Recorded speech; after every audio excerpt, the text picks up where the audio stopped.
Olá, amigos da TV Aberta. Estamos dando início a mais um programa AFPESP na TV. Programa veiculado na rede comunitária de TVs no estado de São Paulo. O AFPESP na TV traz em sua grade de programação reportagens, entrevistas, dicas culinárias, empreendedorismo, novidades, inovações, entre outros. Muito obrigado a todos pela audiência e vamos agora fazer um breve intervalo para que a nossa apresentadora possa falar sobre o currículo do nosso entrevistado de hoje. Até já então.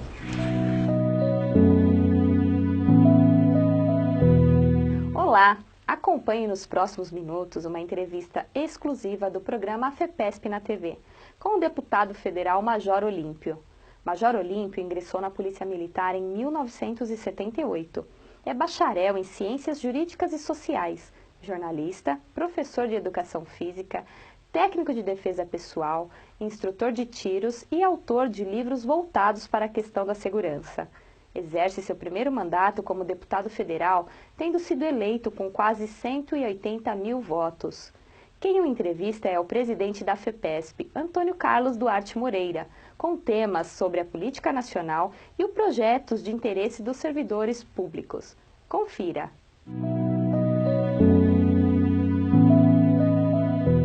Muito bem, então estamos orgulhosamente recebendo o deputado federal Major Olímpio. Vocês viram o currículo dele, que beleza ter um currículo como o seu. Eu vou entrar num assunto que é um assunto que o senhor é o autor. É sobre o PL, agora recentemente lançado pelo senhor, e que visa a tentar, pelo menos, a evitar que os juízes envolvidos em certas causas, eles não possam ter uma identidade com as pessoas de sua intimidade. É isso mesmo?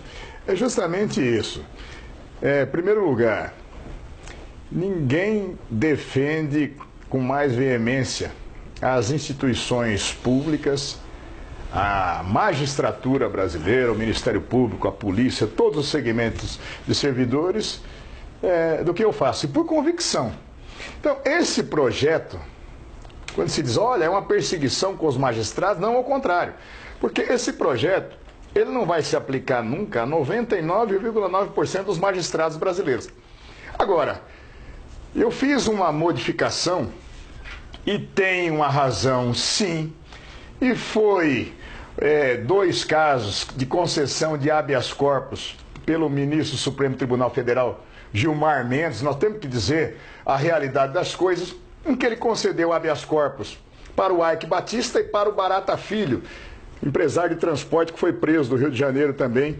Todos os casos envolvendo corrupção, vergonhosamente corrupção.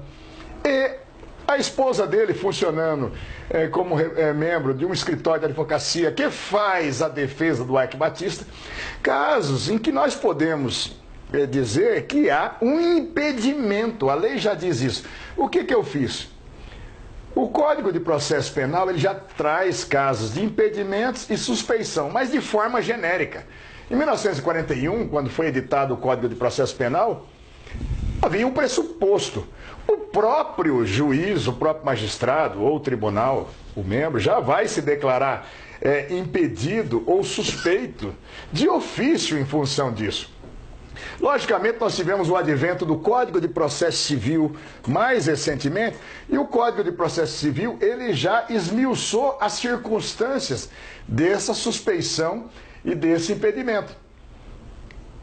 Olha, então se tiver um familiar envolvido na linha direta de sucessão ou colateral até 3º grau, até sobrinho, já são casos de suspeição ou de impedimento. Olha, se tiver uma proximidade muito grande de ordem familiar, pessoal, ou uma inimizade manifesta, há de se declarar o impedimento à suspeição.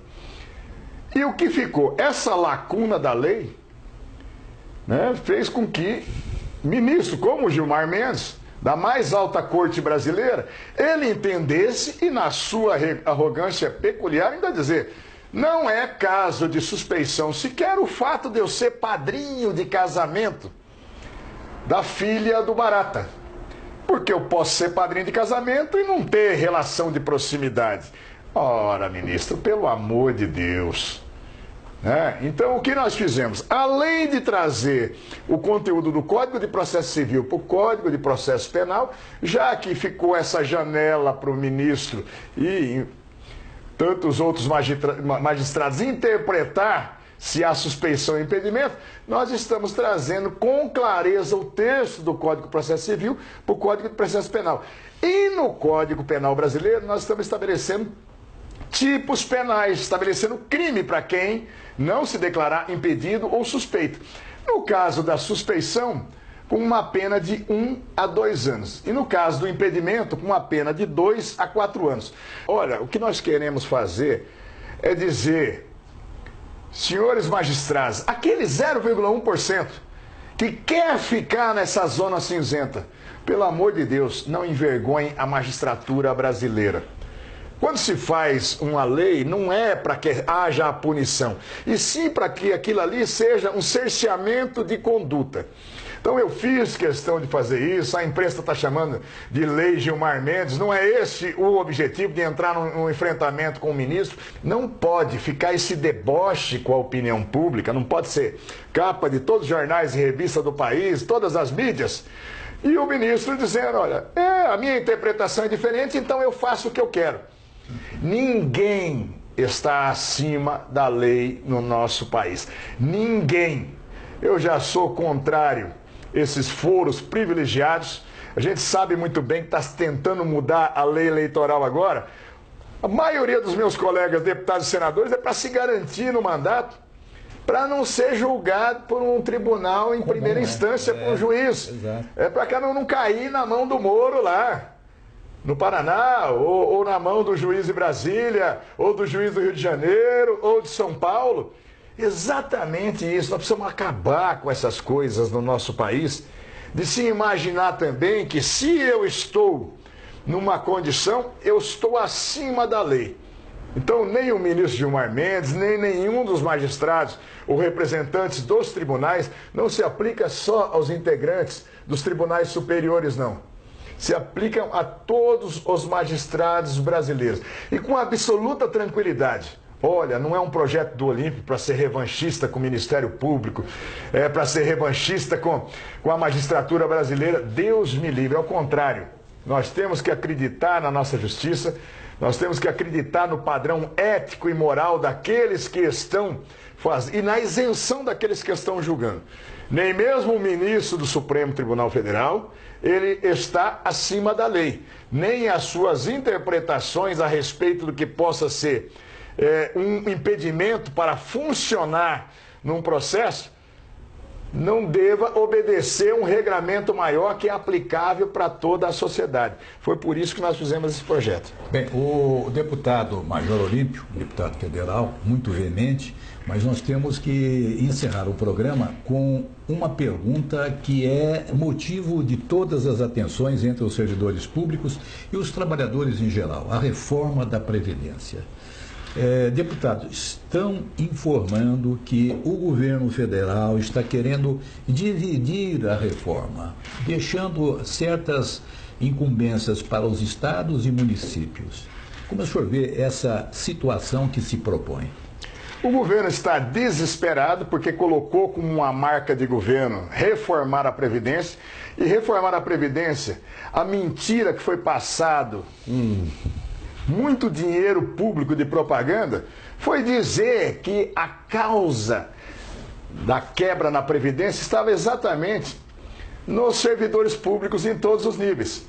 E aí caíram literalmente do cavalo. Na comissão especial nós conseguimos demonstrar exatamente que não são os servidores públicos a causa das mazelas.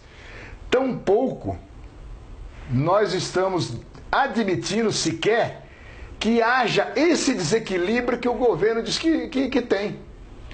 Então, o que acontece? Não vão conseguir, porque não consegue ter 308 votos dos 513, porque o governo não tem mais como comprar deputados e partidos. Comprar, Duarte. Comprar, pessoal. Vergonha mesmo, comprar.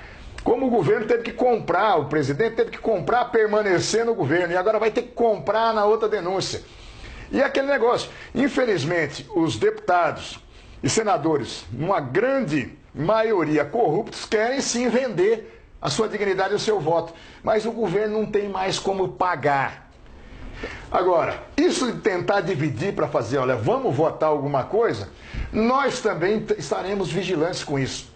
Porque nós não vamos deixar de destacar o aposentado para morrer à míngua, nós não vamos tentar destacar o trabalhador rural, nós não vamos discutir idade mínima para o serviço público, as carreiras que têm atividades que pela excepcionalidade têm grau de risco e periculosidade diferenciados.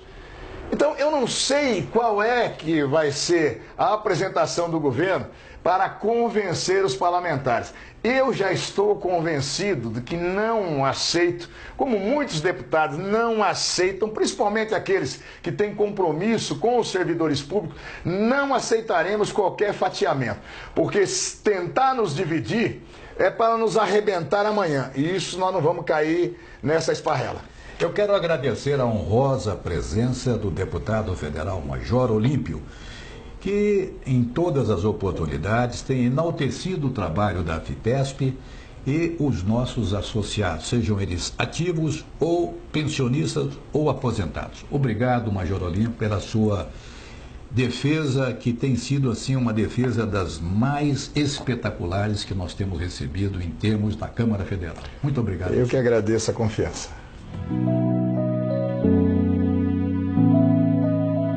Olá!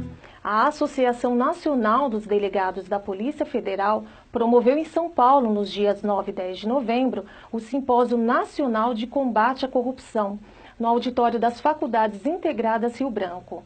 O objetivo foi discutir o processo de enfrentamento à corrupção, um dos assuntos que mais preocupa a população brasileira. Nossa equipe esteve no segundo dia do evento para conversar com alguns especialistas. Confira. A mesa de debate teve como tema a articulação interinstitucional no combate à corrupção. Ouvimos os convidados desta discussão.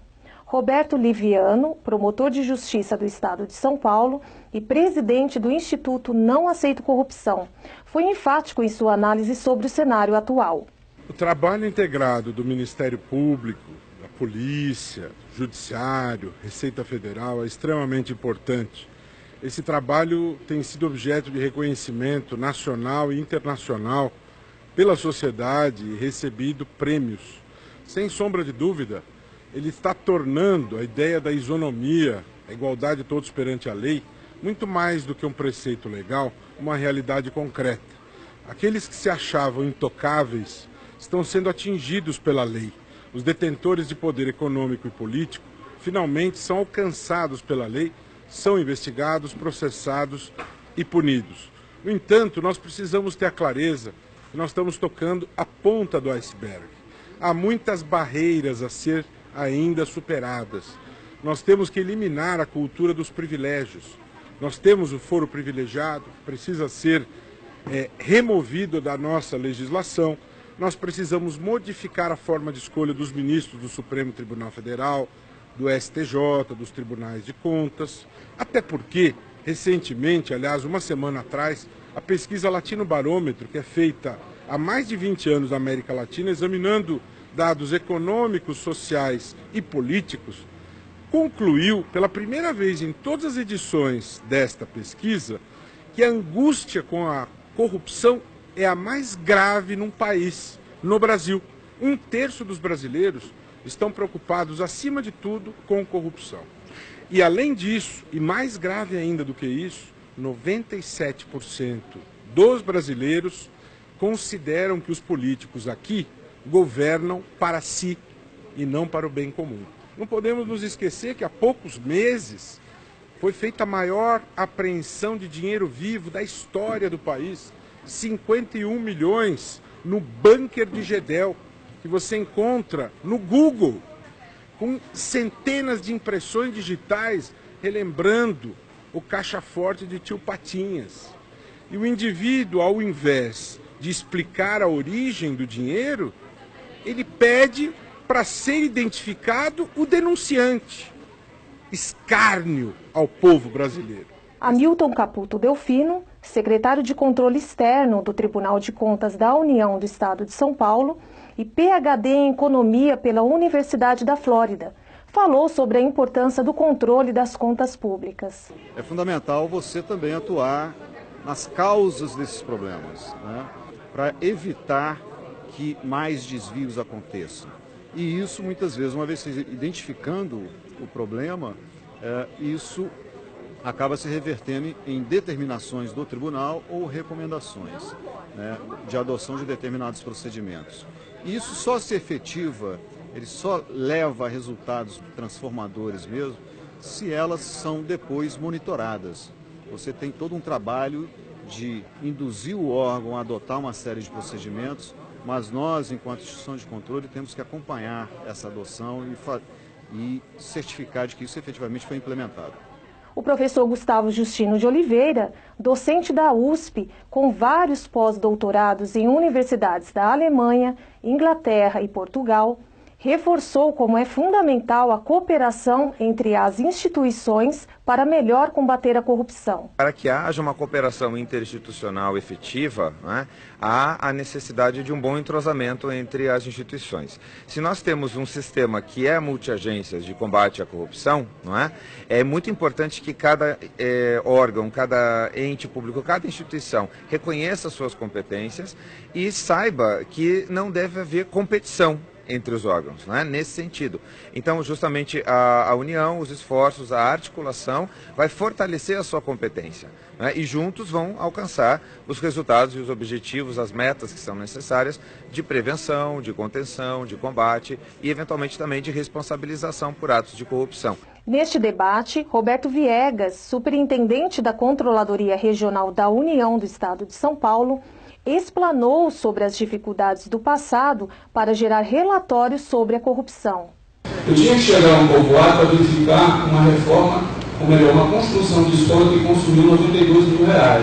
A escola era uma tapera, uma palhoça, na realidade era uma igreja adaptada para a escola, chamada de escola, sem a menor estrutura e, enfim, essa situação, eu estou trazendo isso para vocês, só para deixar claro em que momento eu passei a entender que sozinho você não consegue avançar. Não existe protagonismo em combate à corrupção, desvio de recurso público, e não existe carreira solo. O delegado de Polícia Federal Milton Fornazari Júnior, que atuou na Operação Lava Jato, fez a mediação e falou à nossa equipe sobre o trabalho de combate à corrupção.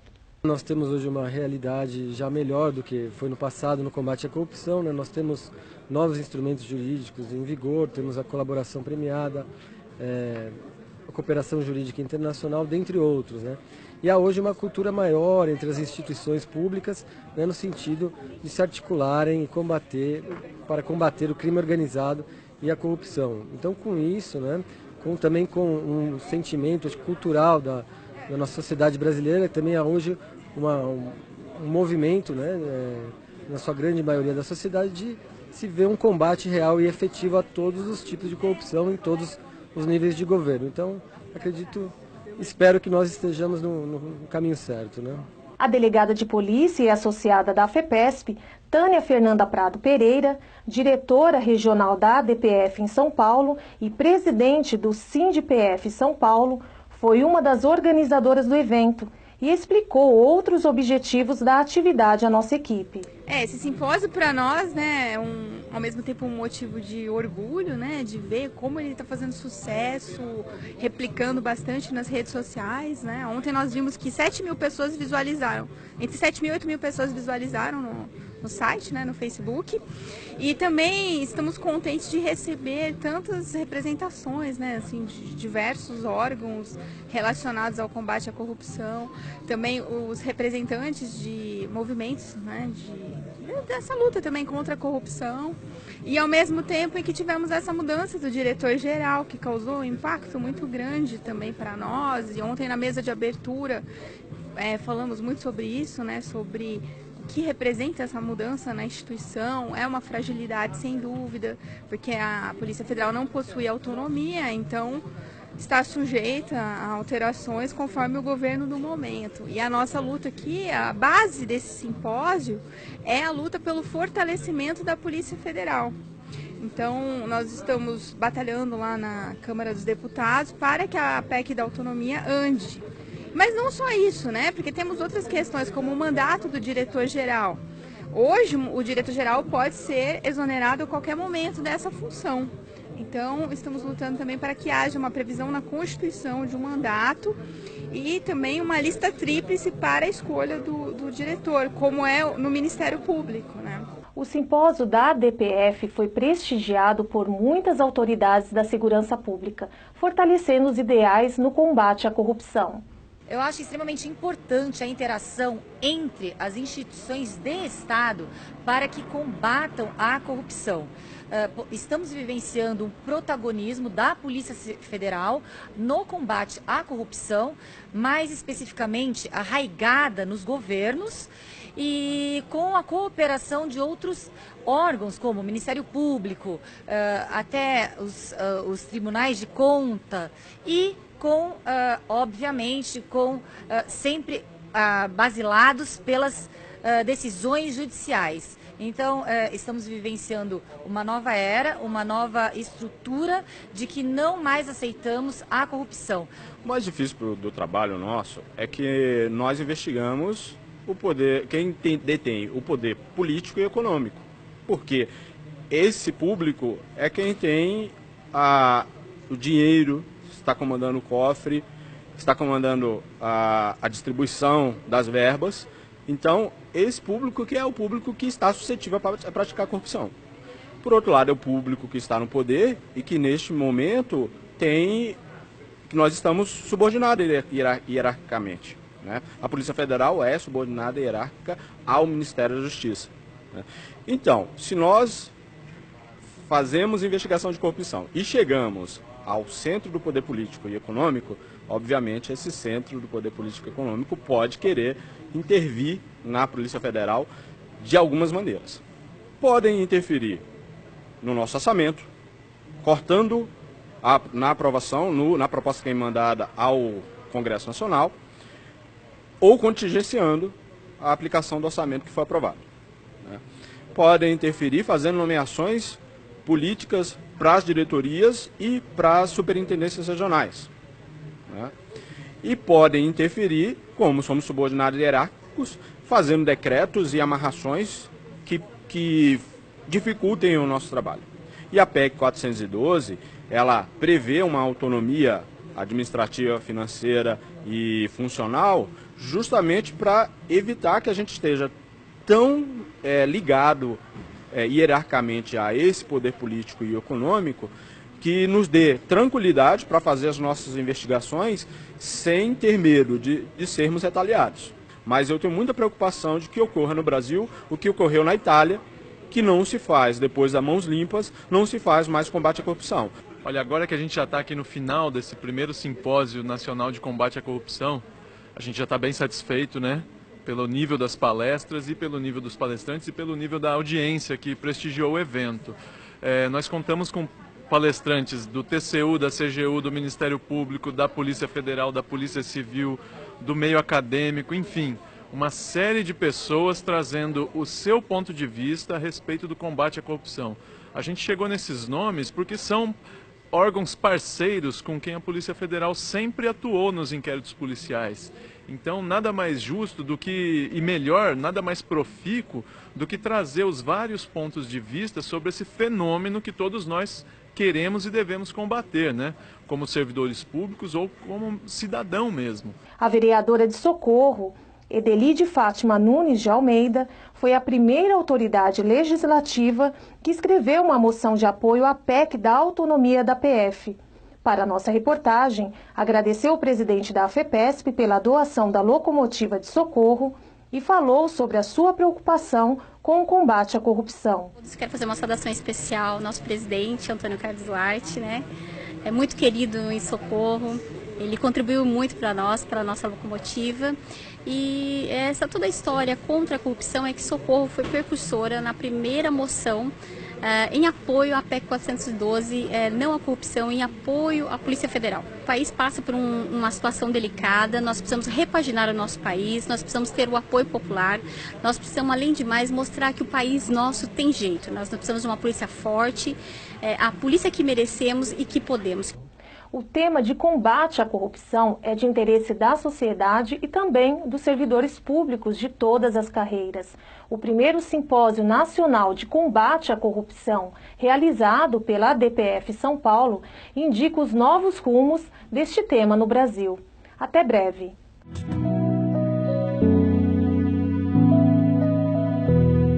Olá!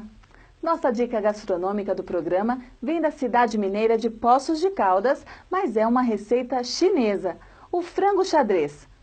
Essa receita chegou ao Brasil com os imigrantes orientais e mesmo com ingredientes diferentes, é muito popular entre os brasileiros. Anote os ingredientes: 1 kg de filé de frango em cubos, 100 gramas de amendoim torrado, 100 gramas de cebola, 300 gramas de pimentão, pode ser o amarelo e o vermelho, 1,5 copo de óleo, meio copo de shoyu, 100 gramas de alho, amido de milho, sal a gosto. O chefe de cozinha da sede, Marcelo Bueno, vai ensinar o passo a passo desta tradicional receita chinesa.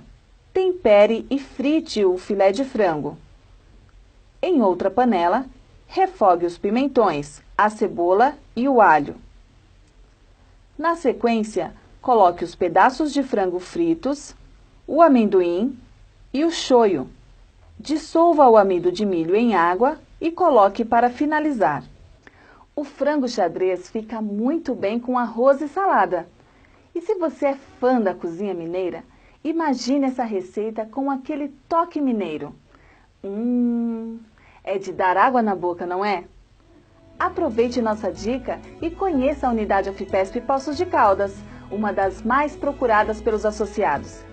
Fiquem com imagens selecionadas e até a próxima semana.